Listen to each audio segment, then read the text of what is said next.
So at what point did music become a part of your life? 13 years old. You heard me? Again, I always thought I was the fifth member of Cash Money, homie. Yeah, I was walking around with the fake little liminal fool in my fucking little mouth. You heard me? Like, chains. They used to be faking shit. I go right up to the motherfucking convenience store, get me a little $2 chain. You heard me? Before all these thought even rocking chains and shit like that, you heard me? I was on that. Like, I really, when it was on go-go, I was on rap. You know what I'm saying? And how I started really like getting in the studios and being recording myself. My uncle, who I ain't gonna say his name though, you heard me? I used to go over his house on the weekends at one point in time when he started really caring about it. You heard me? And we would go there. He used to play in the go-go band. He used to have a fucking little studio in his little crib. You heard me? And just, one point in time, just out the blue, I'm like, let me rap on the mic. We around with that, you heard me? And the next thing you know, I started like, damn, this shit, I sound good. This when tapes was out, homie. So I started recording, but this back then, we ain't had the instrumental. I used to record over people's voices. You heard me? So it wasn't no straight instrumental. It was me trying to rap over a 50 Cent or rap over a Cash Money, shit like that. You heard me? So again, when I brought it back to the hood, man, people like, oh, man, you sound all right. You know what I'm saying? And, back then I used to sound like Lil Wayne, son. You heard me? Yeah, that was like one of my biggest inspirations when it comes to this shit, Lil Wayne, son. You heard me? So, yeah, so that what made me really tap into music and shit like that. That whole like Cash Money era and just the authenticity, like I say, that you talked about of being reality and real. And then at that point in time, I just jumped off the porch. So it was like, all right, yeah, let's go. This is like around what 13. years? 13. I jumped off the porch 13, homie. But like years wise, it like the 2000s. Like Yeah, what, 13? yeah, like I was 13, 1999. okay, 99. Okay, cool. So when did you like kind of like when did the music kind of like get put on hold for you? When I started catching cases. Yeah, so again, just in and out of jail, you know what I'm saying? First time the attempt murder jump, you heard me? End up losing to that, as a juvenile. That's why I told you I had the juvenile life situation, you heard me?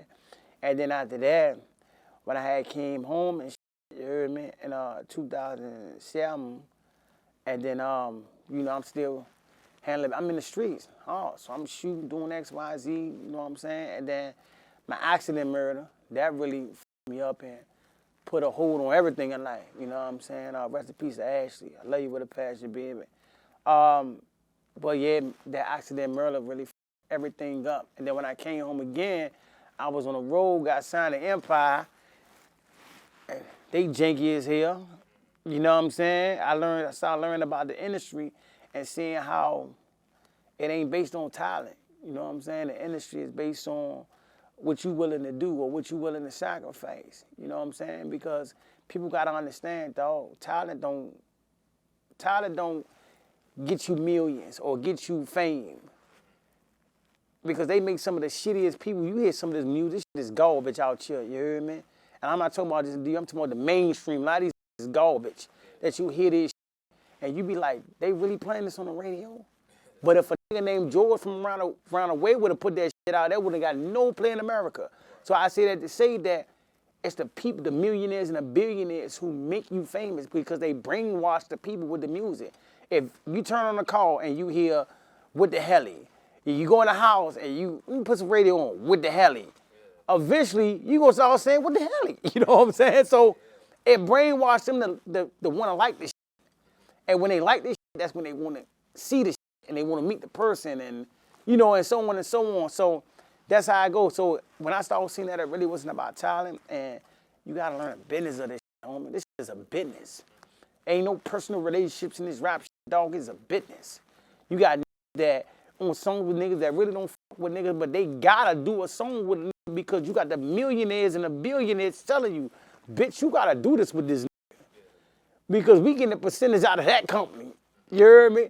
And if you say no, then you going on the shelf. So the industry wanted a lot of yes man and not no man, and that's what it was. So you had kind of like talked on it earlier, but like in 2010, if you can like share for people who don't know, what was the situation with the accidental murder that had happened? All right, so I was on tour with Rich Boy and shit like that, you heard me? And I came back in town to a female birthday party at the Bees nightclub. You know, we taking it back. This is a Bees, you heard me? And just so happened, the other female who I was cool with, which is Ashley, recipes of Ashley, her and her sister had got into it, or how the case may be. So just so happened, the sister they wasn't feeling each other, so they was like, you know, you can walk home. So just so happened, by me don't want to see two family members going at it type shit, I intervened in it. Later on down the line, I wish I didn't, but I can't question God, you heard me? Just so happened, I intervened and like, you know what, I'd take her with me, I'd take her home, because I ain't about to let her catch no train at this time of night, or no bus. So that's how she ended up in the car with me, you hear me? So as we end up in the car, or how the case may be, we see oppositions. But it was like a, you know, staring and woo-doo-doo-woo, so we got to get out of there. So we thinking we being followed on the way back to where I'm going at. But just so happened, I made a promise to somebody that if I see X, Y, Z, I got to do X, Y, Z. So just so happened, I seen X, Y, Z, and I had to do X, Y, Z. So as I get back, we get back around Woodland, we trying to lynch mob, we trying to switch cars.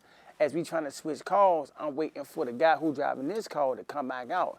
Just so happened, I'm thinking another car. So in lynch mob, we got a situation where if you come in with your lights on, we know you ain't from around here. You hear me? If you come in with your lights on, then we know that you from around here. I don't give a fuck if it was daytime, nighttime, whatever. You gotta have them lights on when you get that alley. So just so happened, dude came around here with his lights on. X, Y, Z, X, Y, Z. So that made that car go shoot back out of the alley. So I'm telling the other guy, look, bro, we got to hurry up and roll because I already had a bar notice. I don't even supposed to be around here.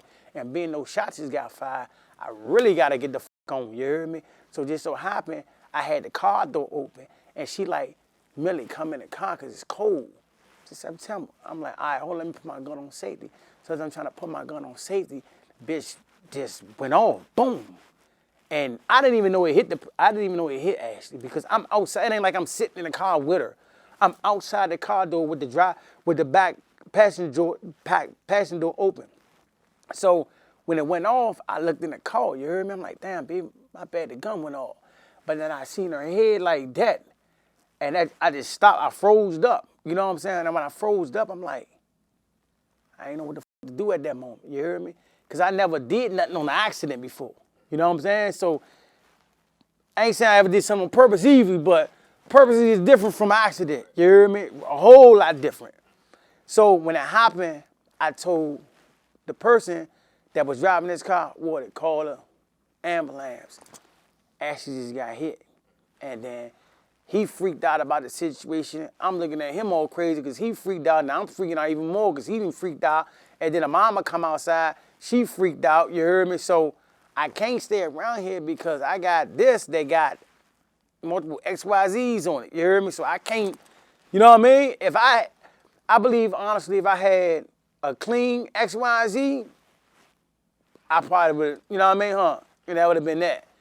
But it probably would have made the story a lot more different than it was when I didn't stay. Because now they got time to really make up their own stories about the situation. And once they heard who it was, you know what I'm saying? Or they had an idea, they really would jazz it up because they wanted me for other shit. That situation was more so about other shit that they wanted me on that they couldn't get me on. So like, okay, we got it for this. Let's make this look like that. They ain't give a fuck about the family knowing the truth. You know what I'm saying? So when I turned myself in and told the real story, it's a little too late now because, you know, they done put everything in freestyle with the situation. You know what I'm saying? And so I basically had to fight to clear the story up. You know, how the case may be, by the grace of God, everything that I said came back correct. Autopsy report, everything. And that's when they offered me actually, the dude, he played a major part in this too. One of my old right-hand men, you heard me? He had lied, you heard me, told and lied about a situation that he never should have even said. But, you know, he was peer pressure. That's why I don't believe in really bringing around like that. They never did jail time around me for real to keep it gangster. Because when you in violent situations, they gonna crack. You know what I'm saying? Because they ain't never been put in that situation. So he cracked not knowing how the police work and how they like to finesse people who naive to how they work. And he ended up telling the line about the situation, and later on down the line, you heard me, he ended up taking his statement back. And that's how I was able to get a cop to involuntary manslaughter, which was supposed to have been in charge the whole time. I wasn't trying to get away with the murder. The accident murder. I was trying to get the right charge for it. So when I turned myself in, I'm like, I'm only here to make sure the family know the truth. If you give me 65 years, as long as the family know that this was an accident and it's involuntary manslaughter, I'm cool with that. So they gave me a copy of involuntary manslaughter unarmed in possession of a firearm doing crime of violence, which I had no cap. I had no cap on it. And when I say no cap, no specific number that I knew during sentencing, I knew I was going to get.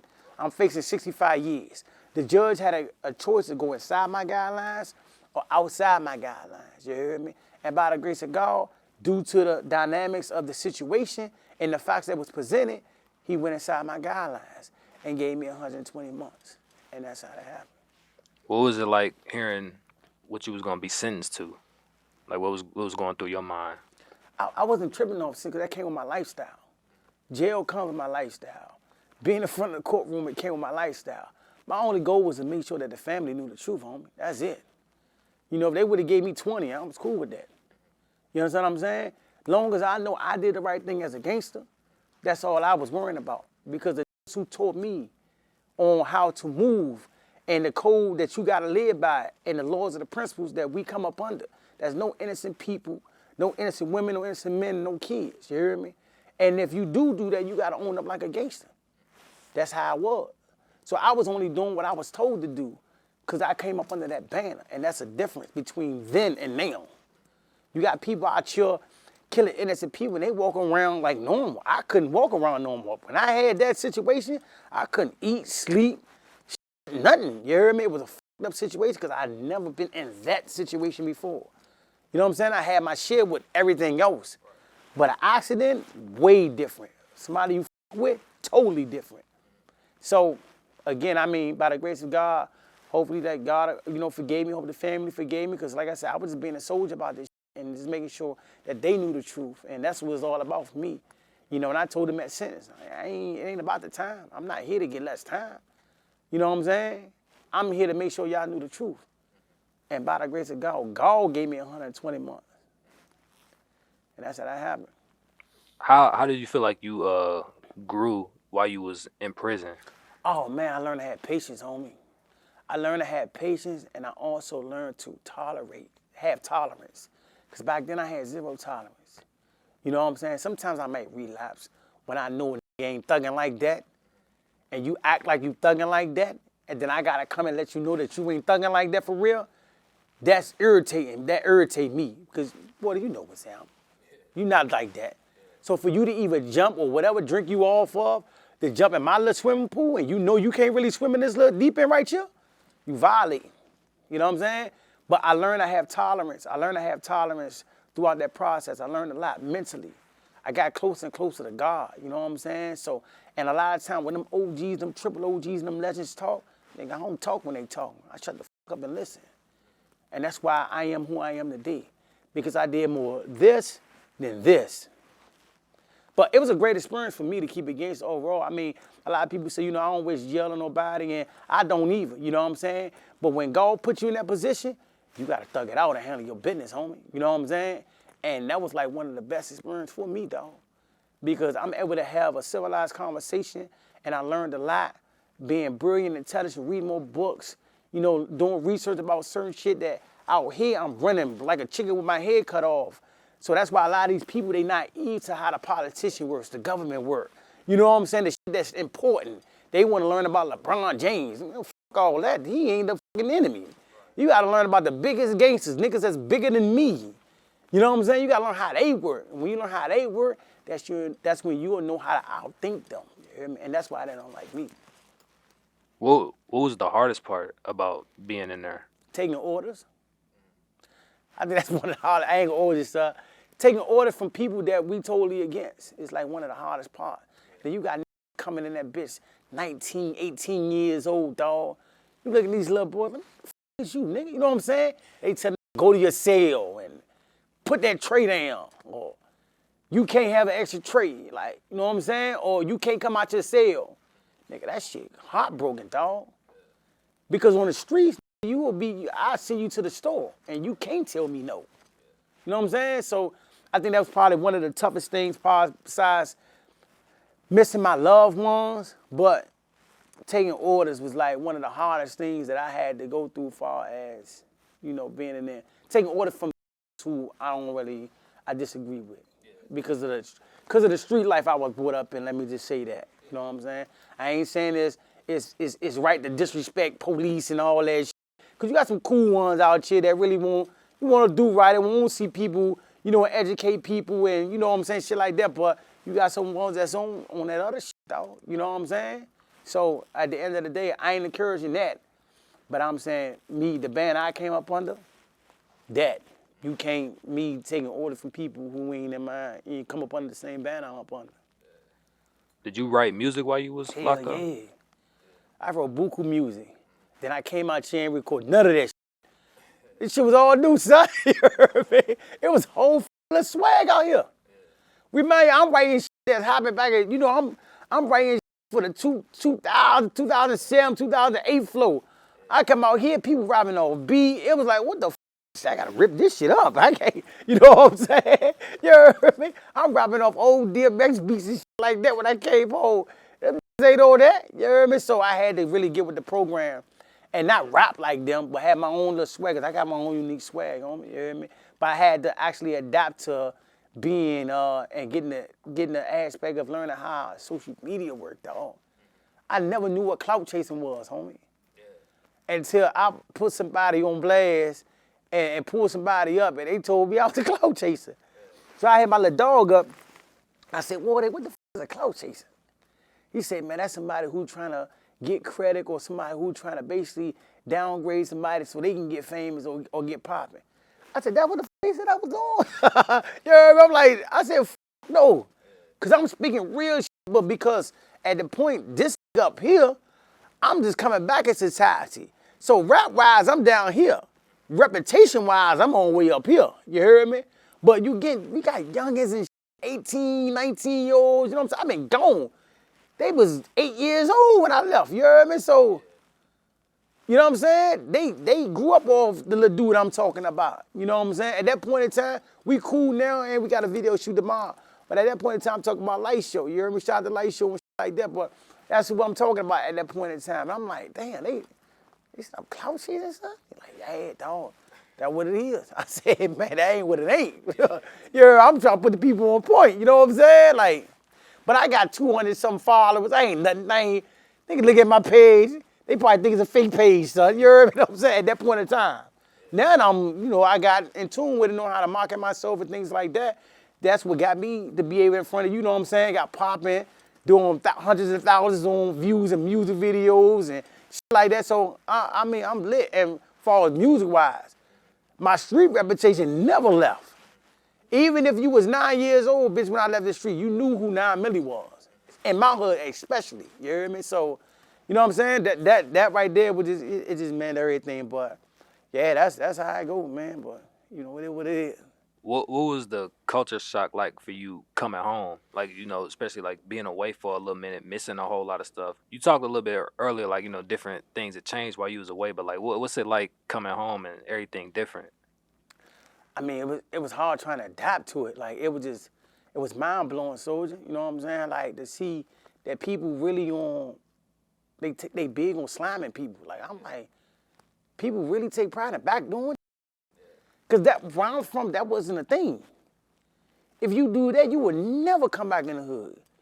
You either gonna be dead or you never coming back in the hood again, homie. You know what I'm saying? So to see people accept that and make that cool, my head up, dog. I said, damn, so what's cool? This nigga all you with? I'm living in a whole different world, son. I ain't grew up under that era right there, son. It was different. You know what I'm saying? Cowards knew they place. Now cowards don't know they place, homie. Yeah, they fake gangsters now, homie. You know, the women knew they place. Now they more like men. They talking about shooting the Uzi and all even back then in the rap, dog, you wasn't hearing that. It was more sex. They talking about giving his head and You know, probably the little bad relationships they done went through. It was now this boy, this different motherfucker. Talking about, bro, the prettiest little bitch. She talking about she got the Uzi and she run a nigga down. I said, what? Faking at an all-time high. That's how this go. But then when those type of people end up on the news, it's no, oh my God, she was just about to get a promotion at Target. You know what I'm saying? She was going to college, and it's like, you ain't just her rap song? What she say she was doing? She big on slamming motherfucker. And she probably was what she was talking about. You can't do that, man. So it just seen the dynamics of the roles reversing. Cowards turning into gangsters or pretend to be gangsters. Women turning into niggas turning into women. Like, I'm like, whoa. Oh, these vicious out here, boy. You heard me? Man, these niggas, boy, look, boy, they